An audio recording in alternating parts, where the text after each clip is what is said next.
Today on Flavor City, we're coming at you from the historic Stockyards District of Chicago. For well over 100 years, this was the epicenter of all the meat for the entire country. And after all that time, there's still one name that stands high above everybody else, Allen Brothers. So you know, when I'm looking for a good cut of meat, a prime cut of meat, I'm checking these guys out. Let's do it.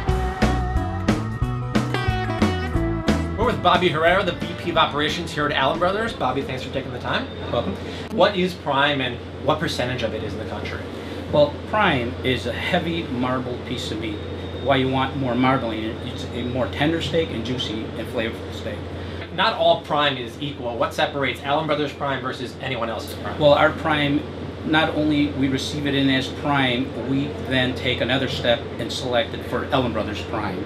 We have two dry age rooms, and usually there is 15,000 per room. Wow. So it's about 30,000 pounds, give or take. And those are roughly aging for how long? We go anywhere from a 28 to 45 day. So Bobby, tell us a little bit about these master butchers we see out here.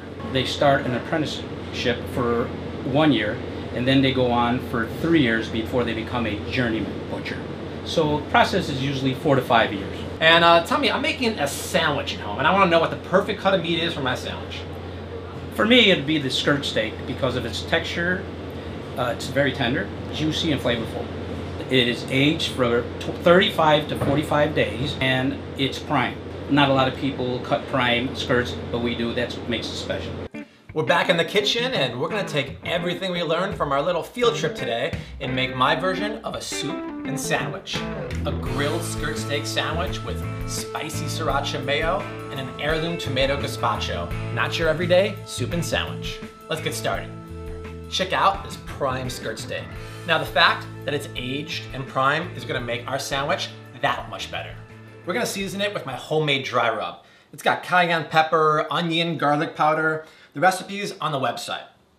And I just took this meat out of the fridge. I never put cold meat into a hot pan because it cooks unevenly and the meat gets tough. So while it's coming up to temperature, that's the perfect time for me to season it with my dry rub. And I'm only gonna put this dry rub on one side because I don't want to overpower that delicate, great flavor of the meat. Now, it just so happens that the president of Allen Brothers is a good friend of mine. So you know, whenever he calls me with some extra meat laying around and wants to test out some recipes, I drop whatever I'm doing and I'm there. We're even gonna season some Vidalia onions with my dry rub and salt and put those on the grill for a sandwich. 30 minutes, the marinade will sink in and we'll grill it. Now, let's move on to our heirloom tomato gazpacho. Check out how beautiful these tomatoes are.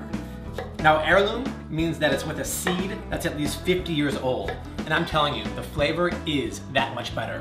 So even though they're expensive, they're definitely worth it. I'm gonna quarter it up here and toss it into my blender. Throw the lid on and give it a few pulses so it breaks down. Now, it's literally a laundry list of ingredients. So, let's get started. 1 cup of honeydew melon, seeded and chopped. Watermelon and cantaloupe work fine also, or even honey. 1 orange pepper, seeded and quartered. 1/3 of a red onion, cut into chunks. 1/2 a seedless cucumber, peeled and chopped. Squeeze of lemon juice. 2 teaspoons of apple cider vinegar. 2 tablespoons of extra virgin olive oil. 1 tablespoon each of fresh dill, basil, and parsley. And if you roll it up like a cigar, your knife will pass through as many leaves as possible. Let's get kosher. And some fresh peps. And last but not least, 1 clove of garlic. Throw on the lid and blend away, my friends.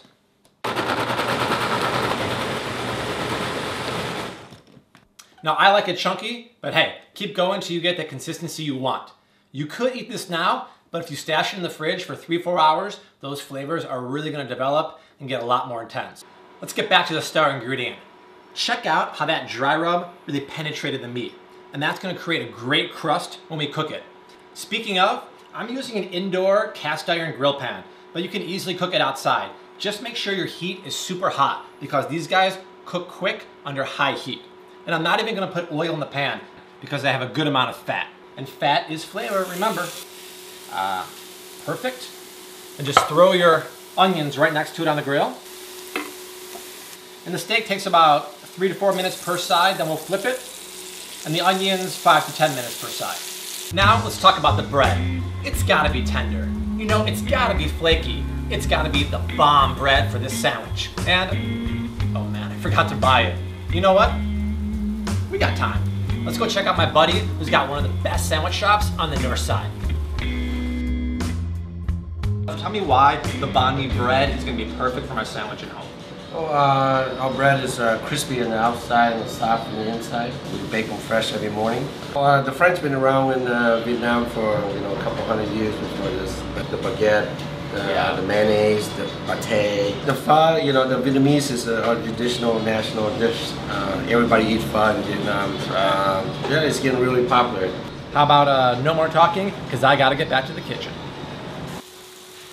I'm back, and just in time. By the way, don't try that at home. This bad boy is a perfect medium rare. But like all cuts of meat, it needs to rest for about 5 or 10 minutes. Because if I cut into it right now, all those beautiful juices are gonna run everywhere. And that would just be a shame. Now I'm gonna toast my bread for my sandwich. And yeah, you can throw it in the oven, you can throw it in the toaster oven, but check this out. No, really, check this out. See all those beautiful bits and that fat? That's prime beef fat. If you think I'm not gonna take advantage of that, you got another thing coming. I'm gonna toast my bread in that fat and let it soak up into all the nooks and crannies. And that's the advantage of using the indoor cast iron pan. While the bread's toasting, I grab the gazpacho out of the fridge. Let's plate this guy up. And beautiful colors from those heirloom tomatoes. We're gonna finish it with a little bit of garnish of the dill, parsley, and basil. And a shot of extra virgin olive oil. And then a little bit of creme fraiche. You can use sour cream, feta cheese. It just kind of adds a nice rich flavor. All right, our steaks had a nice nap. Now it's time to wake it up. Now it's really important when you're cutting skirt steak to cut against the grain. That way the meat is gonna literally melt in our mouth.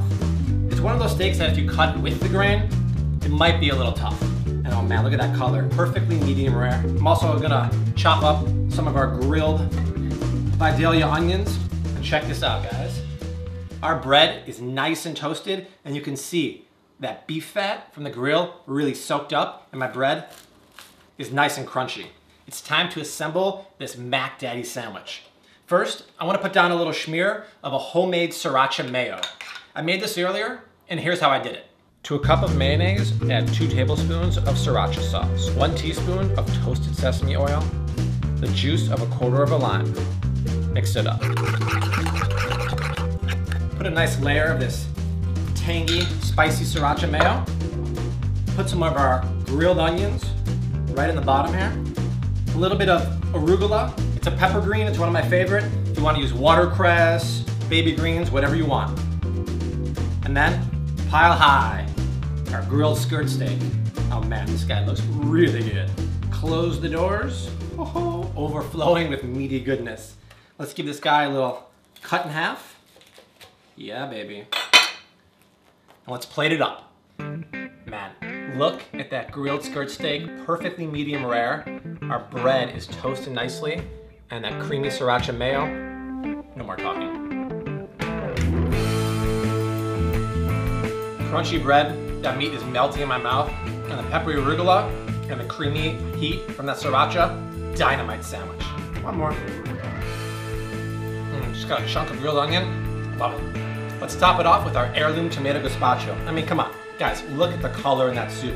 Vibrant orange, green herbs, sweet melon. The herbs really come through.